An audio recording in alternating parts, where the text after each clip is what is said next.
देख रहे हैं सिटी इंडिया न्यूज चैनल, हक की आवाज। अस्सलाम वालेकुम, मैं हूं Sheikh Umar. City India news में आप तमाम का इस्तकबाल है। आइए देखते हैं स्पेशल रिपोर्ट। सिद्दीक कपन को मिली जमानत। तो टॉपिक शुरू करने से पहले आप तमाम से गुजारिश करूंगा कि वीडियो को लाइक शेयर करते हुए हमारे इस यूट्यूब चैनल को सब्सक्राइब ज़रूर कर लीजिए ताकि ऐसी ही दिलचस्प और मालूमाती वीडियोस आइंदा भी आपको मिलती रहे। केरला से ताल्लुक रखने वाले सहाफ़ी सिद्दीक कपन को बिलाखिर सुप्रीम कोर्ट से जमानत मंजूर कर दी गई।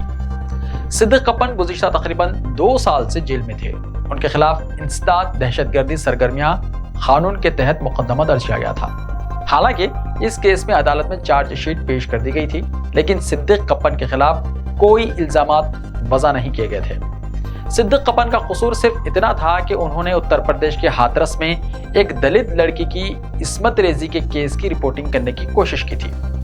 मुतासरा लड़की के लिए इंसाफ को यकीनी बनाने की कोशिश की थी। हाथरस में दलित लड़की की इस्मत रेजी और फिर उसकी हलाकत और रातों रात उसके आखिरी रसूमात अदा कर दिए जाने के नतीजे में सारे मुल्क में बरहमी की लहर पैदा हो गई थी। कई सियासी कायदीन ने भी हाथरस का दौरा किया था। कई कायदीन को वहां जाने से रोक दिया गया था। कई सहाफ़ियों ने भी इस वाक़े की रिपोर्टिंग की थी। सिद्दीक कपन भी इस वाक़े की रिपोर्टिंग के लिए हाथरस जाने की कोशिश कर रहे थे कि रास्ते ही से उन्हें गिरफ्तार कर लिया गया था। उनके खिलाफ सख्त गिर इंसदाद दहशतगर्द सरगर्मियां कानून के तहत मुकदमा दर्ज करते हुए जेल भेज दिया गया था। वो गुज़िश्ता 2 साल से जेल में थे, लेकिन उन्हें जमानत नहीं दी जा रही थी। सुप्रीम कोर्ट ने उन्हें जमानत मंजूर की। उन पर कुछ शराइत आयद की हैं, ताहम अदालत ने यह भी कहा है कि हर किसी को इजहार ख्याल की आज़ादी होनी चाहिए। अदालत का यह तबसरा मरकजी हुकूमत और तहकीकाती एजेंसियों के लिए अहमियत का हामिल होना चाहिए, क्योंकि एजेंसियां और हुकूमत की जानिब से हर मुखालिफ को किसी न किसी तरह से जेल भेजा जा रहा है। हुकूमत की मुखालिफत करने वालों को गद्दार करार दिया जा रहा है। कौम दुश्मन करार देने की कोशिश हो रही है। हुकूमत के खिलाफ राय का इजहार करने वालों को तहकीकाती एजेंसियों से खौफजदा करने की कोशिश की जा रही है, और जो लोग खौफजदा नहीं हो रहे हैं उन्हें कई तरह के मुकदमा दर्ज करते हुए जेल भेजा जा रहा है। जेलों में तवील वक्त गुजारने के बावजूद भी बेशतर को जमानत नहीं मिल रही है। बेशतर मुकदमा जो दर्ज किए जा रहे हैं उनमें मुल्जिमीन की जमानतों के मामले में अदालतों से मरकज और तहकीकाती एजेंसियों को सरजनिश का सामना करना पड़ रहा है। कई मामलात में अदालतों ने जो रिमार्क्स किए हैं उनका भी हुकूमत और एजेंसियों की जानिब से नोट लिया जा रहा है। अदालती कार्रवाई में खलल और रखना अंदाजी की कोशिश जरूर हो रही है, और सारी तवज्जो इस बात पर मरकूज की जा रही है कि इन मुल्जिमीन को अदालतों से जमानत न मिलने पाए।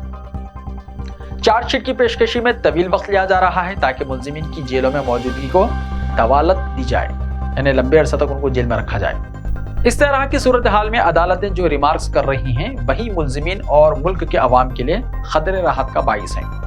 अदालतों ने तहकीकाती एजेंसियों को यह ताकीद भी की है कि वो कानून के मुताबिक अपनी जिम्मेदारियों की तकमील करें और हुकूमतों की कठपुतली ना बन जाएं।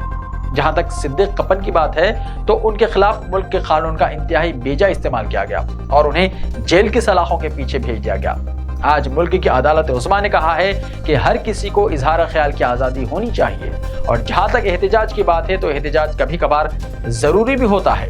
एहतजाज ही की वजह से इस्मत रेजी से मुताल्लिक़ क़वानीन में तब्दीली आई है। ये दरअसल निर्भया केस का हवाला था जिसमें सारे मुल्क में एहतजाज हुआ था, जिसके बाद इस्मत रेजी के मुकदमात से निपटने के लिए सख्त तरीन कानून साजी की गई थी।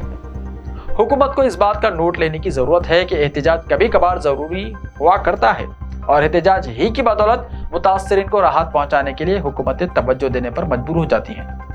जहां तक सिद्दीक कपन की बात है तो उन्होंने भी एक दलित लड़की के साथ हुई गैर इंसानी हरकत की रिपोर्टिंग करने की कोशिश की थी और इसके लिए इंसाफ को यकीनी बनाने का इरादा किया था। इस पर उनके खिलाफ गैर कानूनी सरगर्मियों से मुताल्लिक़ सख्त तरीन कानून के तहत मुकदमा दर्ज कर दिया गया था।